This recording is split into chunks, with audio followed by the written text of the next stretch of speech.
Метров из подземных хранилищ отобрано уже более 3/4 закачанных туда летом объемов. Это очень и очень важно.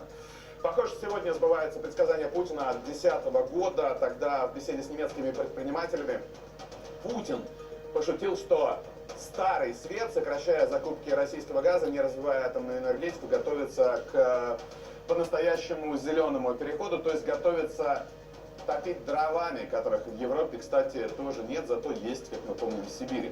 Мы их охраняем и, надеюсь, будем охранять. Добавить Европе решимости решили США, уже послали 20 танкеров со своим дорогущим и неэкологичным абсолютно СПГ. Сегодня Financial Times, мы сейчас ее все-таки почитаем, пишет о том, что адские западные санкции могут сильно испортить жизнь крупнейшим западным же энергетическим корпорациям. Великобритания и Евросоюз готовятся ввести санкции против новых российских газовых проектов, если Кремль прикажет атаковать Украину. И впервые Европа решила нацелиться на сектор, на который приходится 40% ее импорта газа. В то время как официальные лица США и Европы подчеркивали, что в отношении санкций все варианты обсуждаются, некоторые страны, такие как Германия, призвали к большей осторожности, поскольку Европа борется с зимним кризисом поставок газа. Готовность Европы нацелиться на обширную углеводородную отрасль России может повлиять на европейские компании, включая BP, Total и Shell, которые инвестируют в российский газовый сектор. У страны есть планы по развитию своей газовой промышленности, в том числе расширение разработок сжиженного природного газа на полуострове Ямал, где французская Total является одним из крупнейших инвесторов наряду с Новатэком. Французская компания назвала разработку газом, приходящим из мороза. BP владеет почти 1/5 частью национального нефтяного лидера России, компании Роснефть, которая в последние годы наращивала добычу газа и намерена разрушить поддерживаемую государством монополию Газпрома на экспорт газа. В прошлом году Shell подписал 5-летнее соглашение о стратегическом сотрудничестве с Газпромом, поскольку уже работала с компанией над развитием проектов СПГ на Дальнем Востоке России. Абсолютно невероятные новости, то есть западники и финансовые эксперты признают, что выстрелят себе в ногу, что здесь абсолютно оправданно, абсолютно не штат, а факт. В случае, если вот эти вот санкции энергетические действительно последуют. Михаил Юрьевич. Но вы знаете, все равно остаются они жадными, алчными, ненасытными, и для них там, их личные во многом интересы выше гораздо, чем европейская безопасность. Я уж не говорю о людях, которые во многих странах сейчас, в том числе и на той же несчастной Украине, замерзают, которым не хватает отопления. Я вот по поводу тревожного чемоданчика позвонил, сегодня мне один знакомый живет, и спросили Медведчука, я тоже говорю, у тебя есть чемоданчик тревожный? Он говорит, есть. А что я говорю там? Он говорит, ну у меня там всегда горилка лежит, на случай даже если газ нам отключат или будет цена, не смогу платить, буду греться водкой. Ну такая мрачная шутка, но тем не менее, да, в каждой шутке есть доля истины. Поэтому, конечно же, вот эта вся истерия, весь этот фон, который нагнетается вокруг сегодня, и не только политической вот этой галереи уродов, которые постоянно разжигают русофобию и кричит о войне, но и экономические тоже, естественно, есть интересанты, естественно.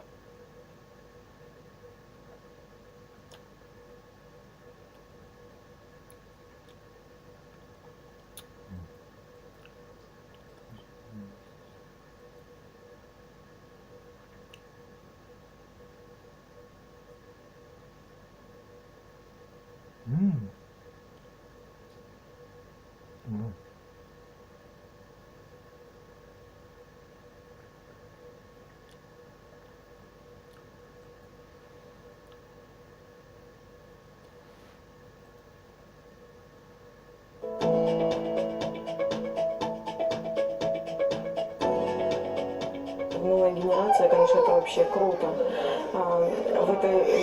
На этом курсе я уже начала понимать, как должна вообще проходить работа. Добавилось то, что на тех курсах мы были чисто в классике, работали, зоны, вариации, а здесь уже все то, как строится терапия. Тут мы научились работать правильно с мышцами, правильно с дисфункциями ребенка, человека, взрослого, неважно.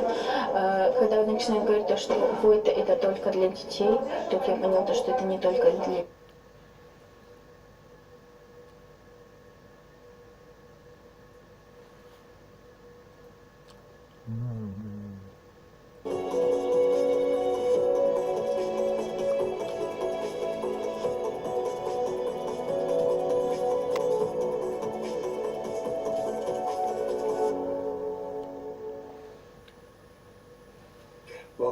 everyone. We have another show for you today, and anything that I say is not meant to diagnose you, so no cures on this channel. We're just going to give you tips, information, check with your doctor before implementing all this information that we're going to share.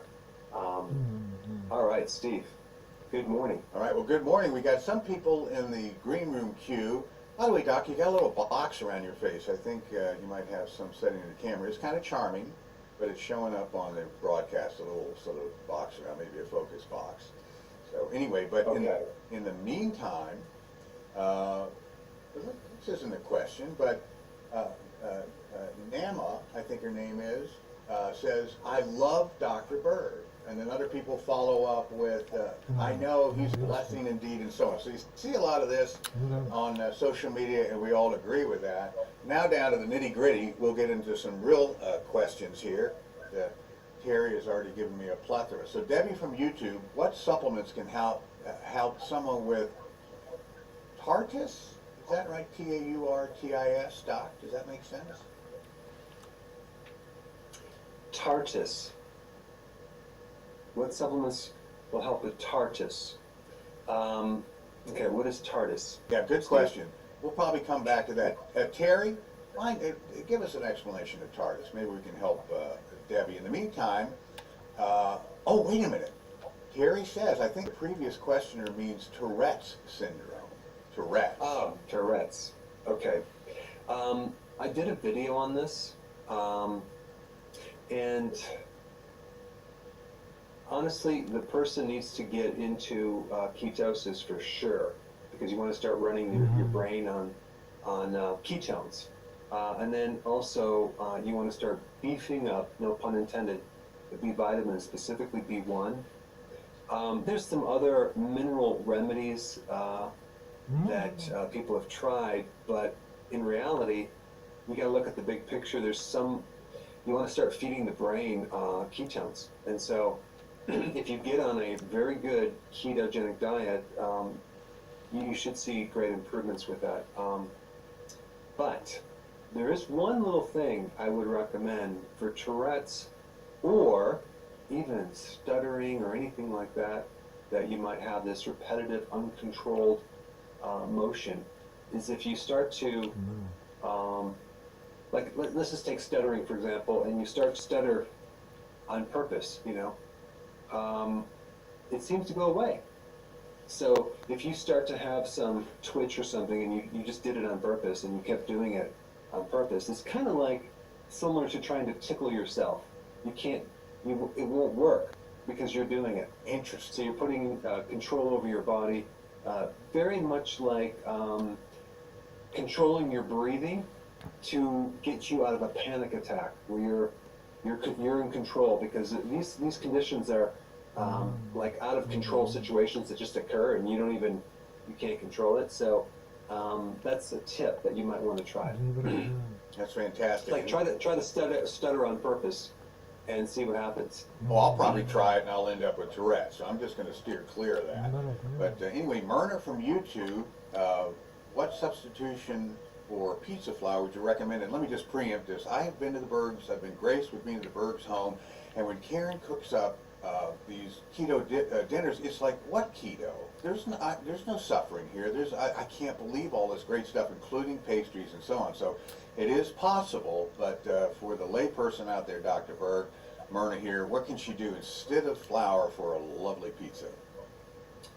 There's two different types of crust, and I like them both. You can try an almond crust, and there's recipes out there. If you just look them up, I have them on one of my channels, my recipe channels.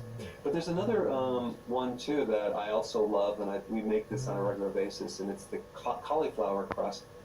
And if you look under the healthiest pizza in the world video, you'll find it. But it's basically like 2 eggs, 2 cups of cauliflower, and 2 cups of mozzarella cheese, and you mix it all up real nice, and you're shredding the cauliflower, and then you're going to flatten everything out really thin as possible, try to damp out the moisture, and then you stick it in the oven for about 10 minutes at 400 degrees, and then you pull it out, and then you put your toppings on, and then put it back in for another 10 minutes, and it makes some really good crust.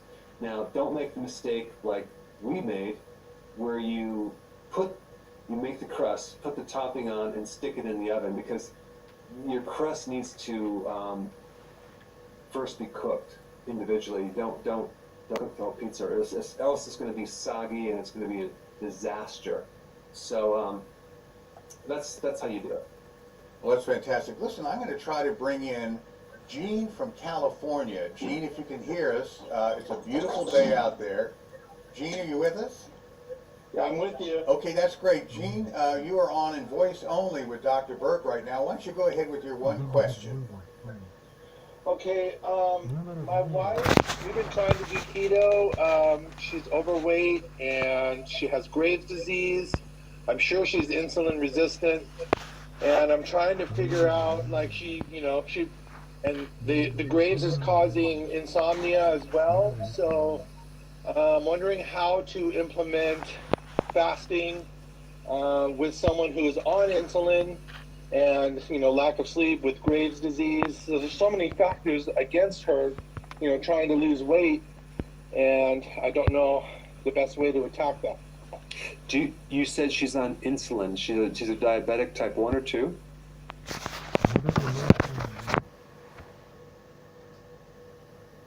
Hey, Gene. Hello? Gene, can you hear us? So Dr. Burke asked if she's a diabetic type 1 or 2. Audio. She is a type 2. And she's on insulin, right? Yes. Okay. So typically when you're on 2, they don't put people on insulin, but obviously blood sugars are she needs to get on hardcore keto and intermittent fasting immediately, because the combination of that will decrease the need for insulin, and then hopefully switch over to some insulin type treatments like metformin for a while.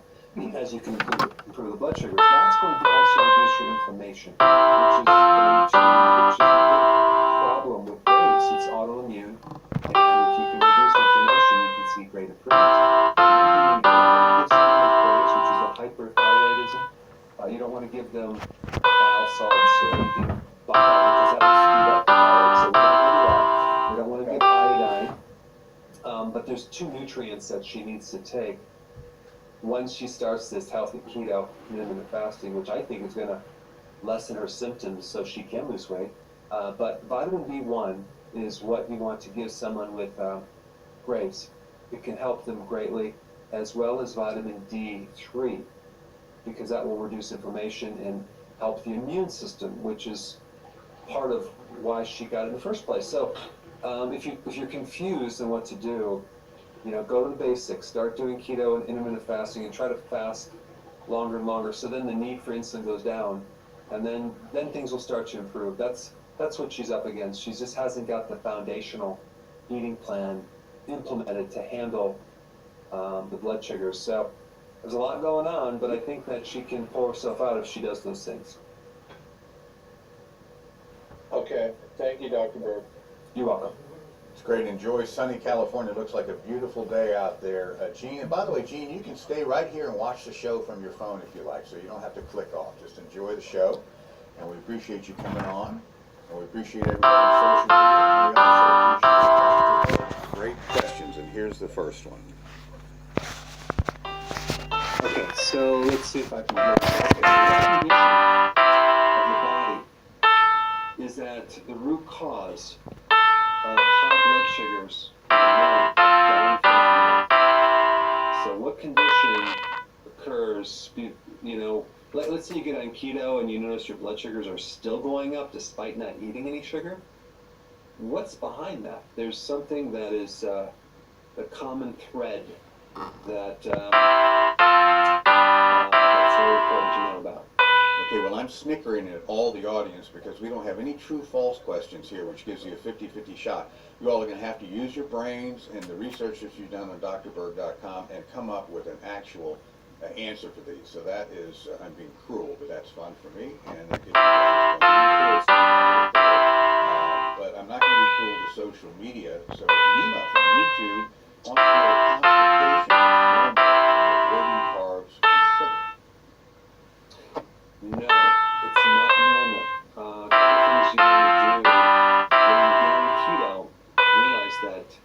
you're going to be getting rid of stored glycogen and fluid, and especially electrolytes, as in potassium. And so if you're deficient in that, you're not taking those electrolytes, especially potassium, then you could get constipation. So that's one factor. So you might want to take a good electrolyte powder with potassium. Secondly, if you're doing a healthy version, you're consuming enough leafy greens like big salads to help feed the microbes to help make you go to the bathroom. You know, I know this might be shocking, but the average American only consumes 1.5 cups of vegetable per day. So, because keto doesn't, it's all about low carb. It's not about increasing vegetables, you know. In fact, some people even recommend not to consume that, but I do recommend leafy greens, and so that'll help you go to the bathroom. And you know, as I start to look at, this is a side note, Steve, as I start to look at salads, for example, and you go to the store and you buy your salads, you know, you get this routine, you eat your salad, organic salad's pretty good, but then you decide to take it to the next level and you start growing your salad like I'm doing right now in a greenhouse, and I can't go back to the salad in the store anymore. It's like I didn't know any difference. So now I'm like, wow, that's significantly richer in taste. I don't even need salad dressing. It's so delicious and so hearty and so nutrient dense that I don't have to do a comparison, because a lot of the salads out there, unfortunately, are hydroponic. So they won't put more than 18 minerals back when there's 92 minerals, and you're eating some empty stuff that sort of tastes okay. It's better than nothing, but it's not that great. But unfortunately, when you have like real things like real olive oil, it makes a huge difference. Like, wow, then you can't go back to the other stuff that's just garbage, or a real good lettuce, or how about a tomato, right? You can't. Once you have a tomato from Italy or homegrown, you can't go back to store-bought tomatoes that are just completely empty and void of nutrition. They look good on the outside, but there's not a lot of things going on the inside. So unfortunately, it's all about yields and weight and what things look like. An ugly tomato if it tastes good. I agree. Now I'm going to set myself up for humiliation by coming onto camera. And so here's my cure for constipation. I love cold brewed coffee, and I've been making it for years in the refrigerator. And it allows all the oils to sort of seep into the mixture, and then I slam it with some heavy cream. That's all I use in there. And let me tell you something, half hour, 45 minutes later, problem solved. So you just follow old Steve if you want to have, I'm not sure if that's healthy either, it really gets rolling. But I don't care, I'm willing to make the sacrifice because I love cold brew coffee, and Dr. Burke said don't you use anything but heavy cream or you're going to get it. So no half and half or light milk or whatever, I use full fat cream, and boy does that taste delicious. Speaking of eating, Alexander from Facebook, what are your thoughts on long chain grain like pumpernickel? Would you eat that on keto? No, it's so random, unfortunately. It's a seed. A lot of these grains, and especially fruits, have been manipulated. They're not natural. They're hybrids, and so they've been developed and manufactured.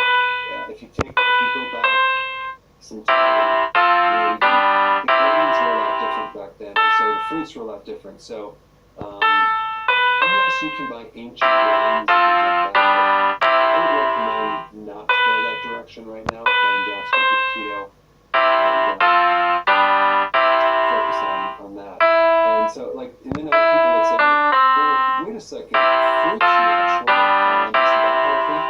Yeah, but we did not have the type of fruit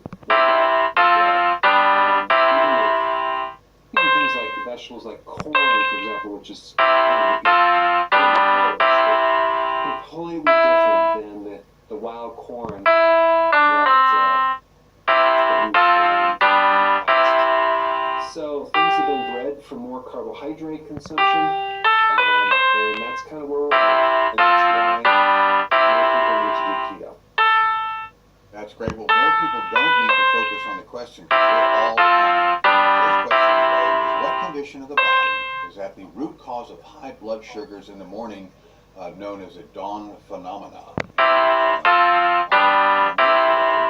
Right, but 65% of them said insulin resistance, 45% of the rest of them said elevated cortisol levels. Are they onto something? They are onto something. The answer is insulin resistance. That's very good. Because when you have insulin resistance, which most people do, the great majority of the population do, what happens is that there's a couple things that are going on. And the liver starts making more glucose, despite you coming off glucose. So that's not fair because of this insulin resistance. So your body makes more glucose, your liver does, and it also makes more liver fat. So once you're on keto, if things don't go well for you, or maybe you're high cholesterol, or your blood sugar high, just realize that it's an insulin resistance problem that has developed for a long time. It's going to take time for that to resolve. Stick with it. But it's not a shocker. It's not something normal. It's just insulin resistance. Does that mess up your body or what? Yeah, it does take a little time to get that squared away, right? So a lot of people go on keto for 2 weeks and they're More than a disappointed. day. Yeah, exactly. Ruby from Facebook has the best time to take MCT oil, nutritional yeast, and your electrolyte powder. Should they be taken before or after? I like to take the electrolyte powder in the morning because you don't want to do it before you go to bed because it does get rid of excess fluid. What I'm doing now is I'm taking a whole lemon, putting it in some water, probably like this, probably 12 ounces, with a scoop of electrolytes as a sweetener. So the lemon's not so tart. And I blend that up, and I make the whole lemon. So you get the lemon, you got the citric acid from the lemon to prevent kidney stones, you have the vitamin C and the bioflavonoids and the electrolytes there. So that's a really nice little drink. But as far as the nutritional yeast, you can take those before bed in the morning. It helps nightmares. It helps excessive sleepiness. In the morning, also helps that jittery feeling that you may get after you drink too much coffee, Steve. So it just calms the nerves. And then also mention one other nutrient. What? Nutritional yeast, what we're taking? Let's see. MCT oil. Yeah, take that probably in the morning. It does tend to loosen things up. So if you're constipated, MCT oil can help it. MCT oil will just help increase making more ketones. And you have more cognitive function. So it's better to take that in the early part of the day. That sounds great. Well, I'm going to hang on to this next question. Speaking of nutritional yeast, looking from YouTube, can nutritional yeast cause yeast accumulation in the blood? No, it's not going to cause any more yeast because it's heated up, so it's going to kill any yeast. There's not any active yeast in there, so you're not going to worry about that. The yeast, they've done a great job of making vitamins for us, amino acids, and there's a good amount of fresh minerals in there too, and even some phytonutrients, so we appreciate that. Steve, I'm coming up with a new version of my nutritional yeast product, but just in flakes. It's not fortified, which is awesome. And you know what's interesting about this nutritional yeast? It tastes amazing on salad. I'm just blown away. I mean, it's like a savory type, wonderful tasting, kind of a Parmesan cheesy type flavorful thing that I just am addicted to it. So stay tuned for that. It's gonna be hot. No, we're not getting rid of those. I'll be chasing the tablets. Sarita, and I ain't no expert, but this doesn't sound good. Sarita from YouTube, what are your thoughts about dry fasting? And you're just going to say, well, wait a second. You and it can last for more than 3 days. Well, you know what? When you do keto, your body starts to make water from fat, believe it or not, and there's been people that have survived beyond 3 days. I'm not suggesting it's a new person, but let's say you're on keto and you're doing intermittent fasting and you're doing prolonged fasting and you're getting some great results and your body's adapted. You want to take it to the next level and try some dry fasting. Try it for a day, see how you feel. But the dry fasting dramatically increases your results from fasting. Recycling proteins, damaged proteins, stem cells. So there's actually more benefits to be had from doing dry fasting. The reason I don't talk about it very often is because it's a very high-level, advanced thing that most people that are watching are not going to do, and maybe they don't need to do it, but it does produce some very cool effects. And as I dig into the research, I'm like, this is pretty hot. And maybe you want to even try a mini version of it and do it's called dry only. So you do your 1 meal a day, and then just don't drink any water all day until your first meal. And but I know we're going to get a lot of people listening, and they're going to go, wait a second, no, water, water, dehydrated. Yeah, well, you know what? That's one of those things that you ask the person who told me that. Well, everyone knows that, and I just observed, and this is my own opinion, Steve, that whatever the majority is telling you to do, and it's for sure, I'm always kind of like, well, I don't know about it. I'm going to see if the truth is more in the opposite direction, and sometimes it is, or most of the time it is. So I'm suspect when everyone knows that this is the way that things are, because so many things have been found to be true that it's the opposite, especially in the area of health. I mean, take a look at some of the top medications on the planet that were pushed out there for years, and then you find out they end up killing people. Like, wait a second, I thought those were safe. I thought everyone knew that those were the best. And then we find out, actually, no, we never did a safety test for more than, a couple days. So, anyway. Exactly. By the way, I just Googled who the expert is, and it's they. The person's name is they say. And he or she is the one that takes care of all that. So, Yeah. So anyway, Yeah, even, I mean, there's like right now they do all sorts of, there's just PR campaigns, like even like, I think it's called, what is it, biosludge or something? It was like, when you try to make this, it's not biosludge, it's not really for, but you try to make sewage sound acceptable so people would buy it, so they can then put it in the dog feed and the fertilizer and use sewage sludge for different things. And they had a whole PR campaign to come up with a name that made it sound okay, and they just put it out there, and then people start buying it, and they get to realize that where it comes from. And there's a lot of things like that, which I can't mention, or else they'll shut this channel down. But you just have to kind of be suspect to some of these things that are pushed out there without really knowing the source of it. yep, if 3 or 4 people say it, 3% doesn't believe it. That is indicative of a true statement. It just ain't. And let's look for some statements from the audience for the next quiz question. All right. Why is exposure to the sun for the immune system more powerful than merely vitamin D alone? Very interesting. I can't wait to speaking of audience, in a little bit, we're going to have Brittany representing California, and we're going to have Kyle representing New York. I just lost my place. Here it is. We'd like to say a good morning to all of you joining us from the UK,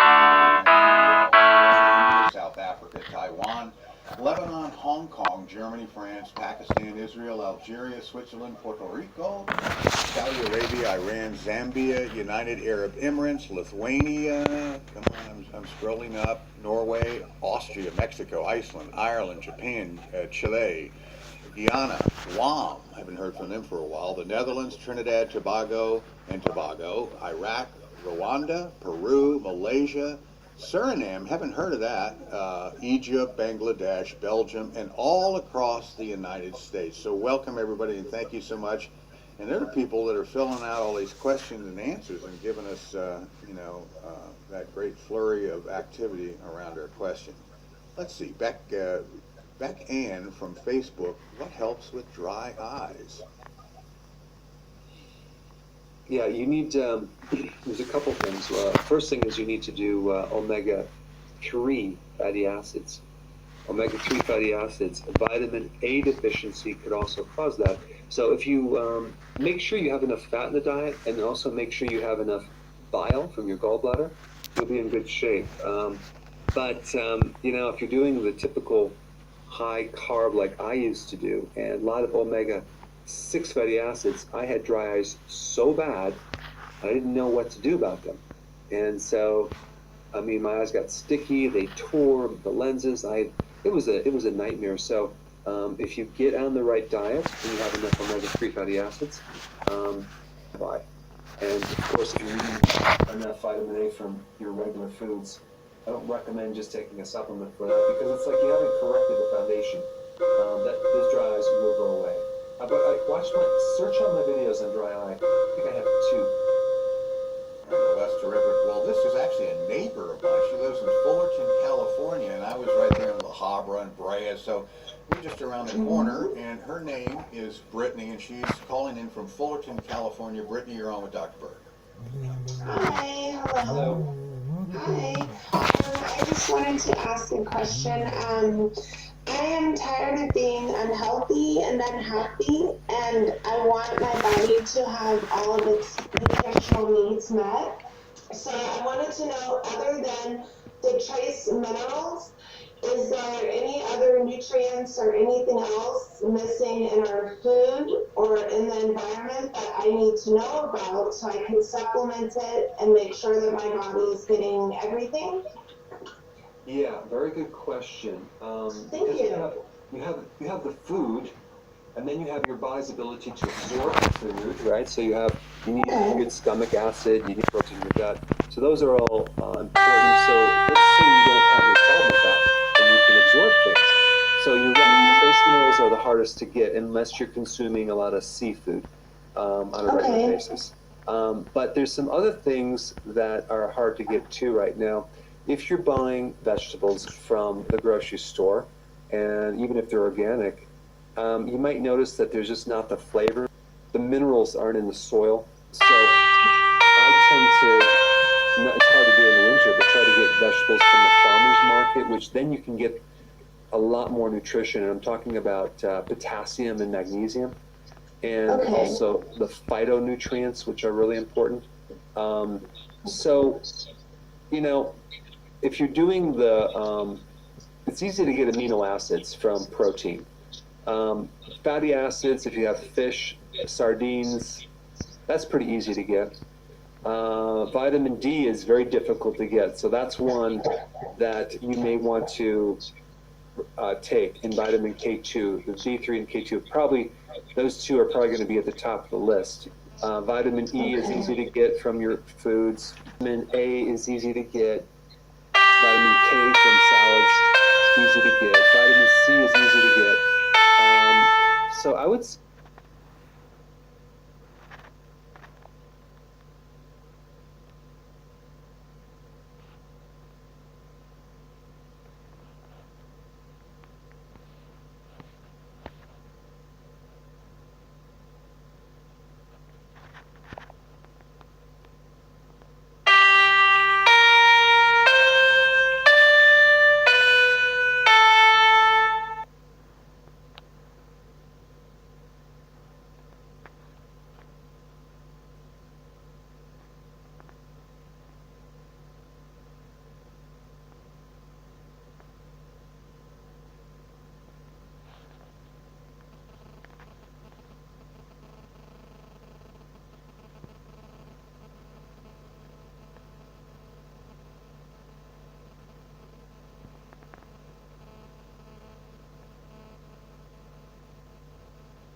Сюда. Сюда.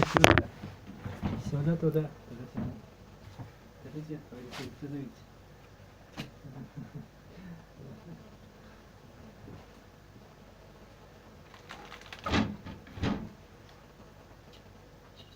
Ой, блин, я же забыл, у меня же там штучка это делается.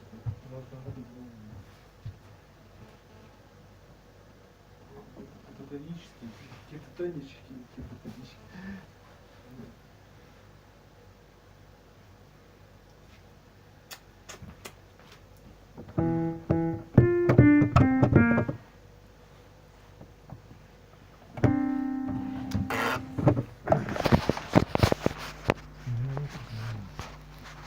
Да чё ты смотришь?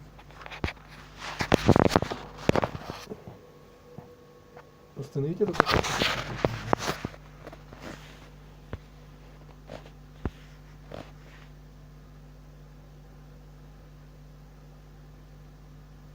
Пошел, там ничего нет вообще.